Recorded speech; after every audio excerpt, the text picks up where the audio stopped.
मेघालय के राज्यपाल सतपाल मलिक ने एक बार फिर से विवादित बयान दिया है और उन्होंने देश के प्रधानमंत्री नरेंद्र मोदी को घमंडी बताया है। जी हां, वो चरखी दादरी में एक सभा में बोल रहे थे और उन्होंने कहा कि जो नरेंद्र मोदी हैं प्रधानमंत्री, मैंने ही उनसे किसान बिलों को वापसी लेने के लिए बात की थी और मैंने उनसे कहा कि 500 किसान हमारे भाई मर गए हैं, इनको आप तुरंत बिलों को वापस लीजिए। उस पर उन्होंने कहा कि मोदी जी ने कहा कि मेरे लिए थोड़े ही मरे हैं और मेरा 5 मिनट के अंदर उनसे झगड़ा हो गया। ये सतपाल मलिक का कोई पहला मौका नहीं है कि उन्होंने इस तरह से विवादित बयान दिया है।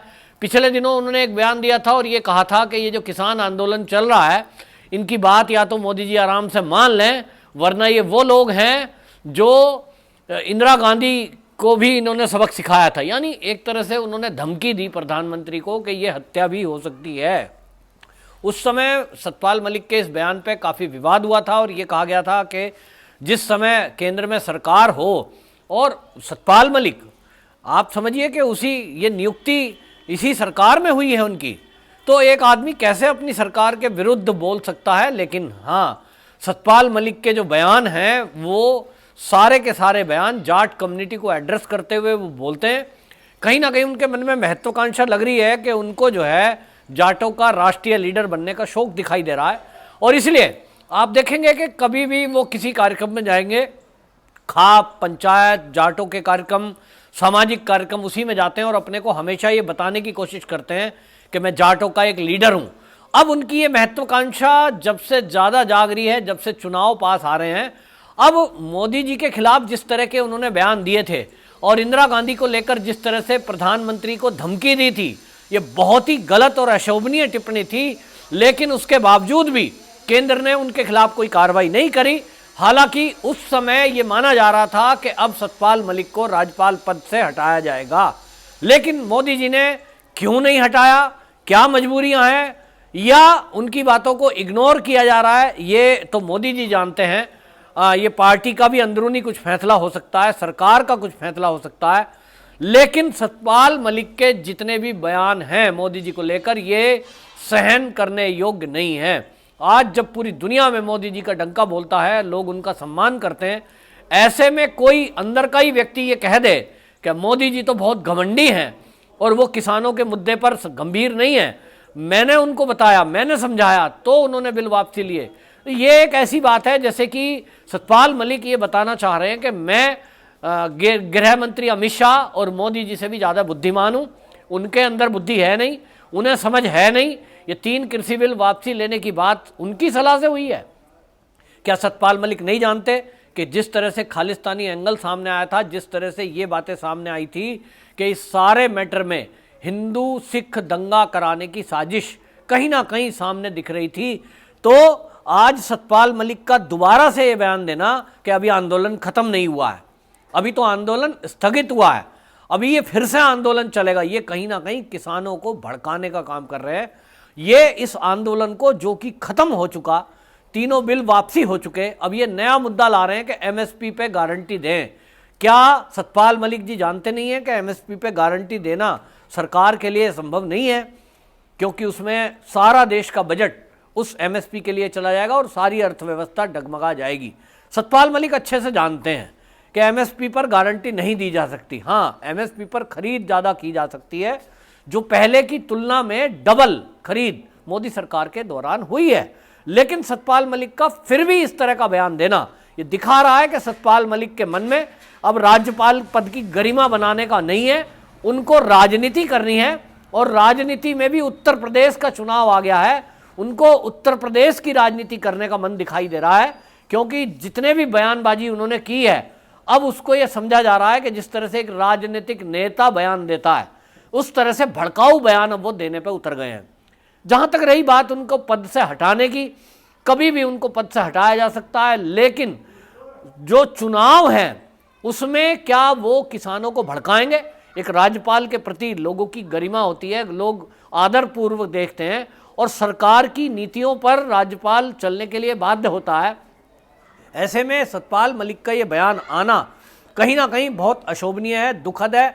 लेकिन अब बात तो ये भी है कि जिस तरह की बयानबाजी सतपाल मलिक ने की है, क्या वो उत्तर प्रदेश के चुनाव में किसी राजनीतिक दल से चुनाव लड़ने के मूड में है, तो आपको बताऊं पश्चिमी उत्तर प्रदेश को जो समझते हैं, जो जाट लोग हैं, वो कहते हैं कि इनके टच में एक तो कांग्रेस और दूसरा लोकदल, राष्ट्रीय लोकदल, ये दोनों जो दल हैं इसमें कोई आधार दिखाई दे सकता है। क्योंकि जिस तरह से किसान आंदोलन हमने देखा था जब दिल्ली के बॉर्डर घेर के लोग बैठे थे, उस समय सारा का सारा आंदोलन का पीछे से जो समझ में आया था वो खालिस्तानी एंगल सामने आया था। उसके सबूत इंटेलिजेंस हमारे विभाग के पास आए थे।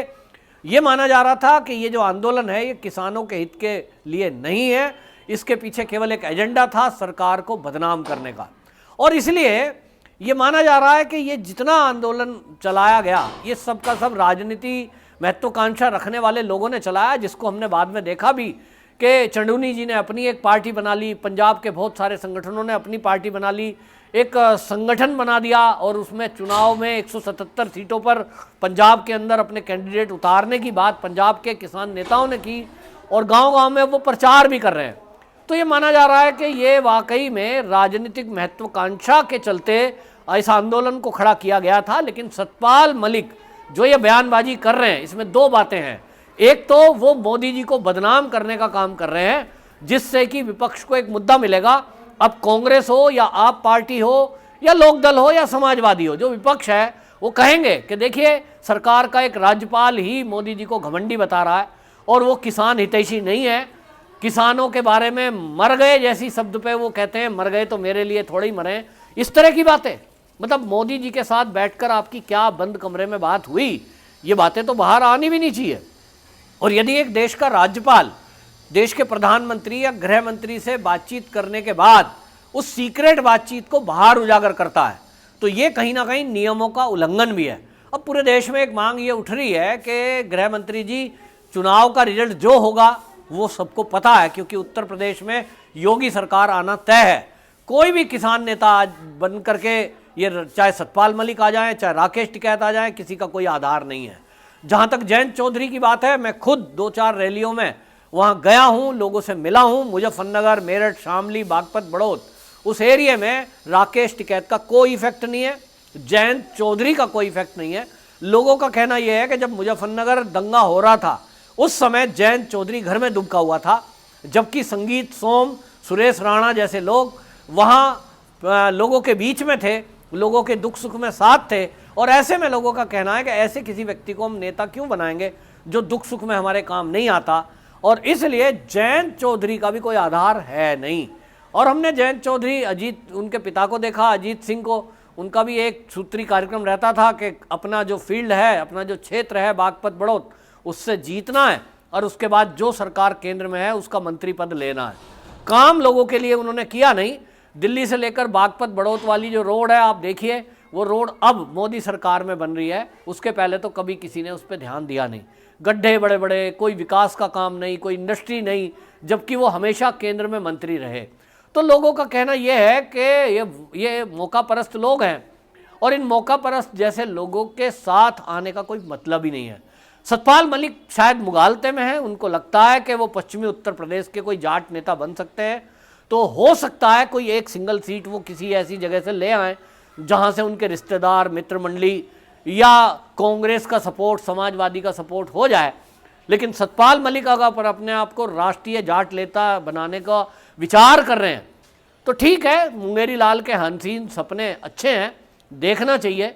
लेकिन जितनी खाप पंचायत पहले से मौजूद हैं और जो जाट नेता पिछले 30-40 साल से बिरादरी के लिए काम कर रहे हैं, उनका कहना यह है कि ये जो बयानबाजी है इसको हम समझते हैं, ये बयानबाजी केवल चुनाव को देखते हुए है। सतपाल मलिक जी को अगर इतनी चिंता किसानों की थी तो इस्तीफा देकर के किसानों के बीच में क्यों नहीं बैठे, राज्यपाल पद उन्होंने क्यों नहीं छोड़ दिया।